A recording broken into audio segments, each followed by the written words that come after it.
అందరికీ నమస్కారం. Welcome back to our channel మా ఇల్లు మా వంట. ఈరోజు మన రెసిపీ వచ్చేసి నల్లకారం.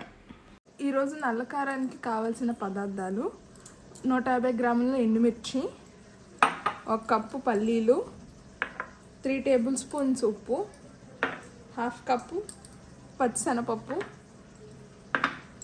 2 టేబుల్ స్పూన్ జీలకర్ర, 1/2 కప్పు మినపప్పు, 1 కప్పు ధనియాలు, 70 గ్రాముల చింతపండు, ఒక పెద్ద 2 వెల్లుల్లిపాయలు, కడుక్కొని ఆరబెట్టుకున్న కరివేపాకు.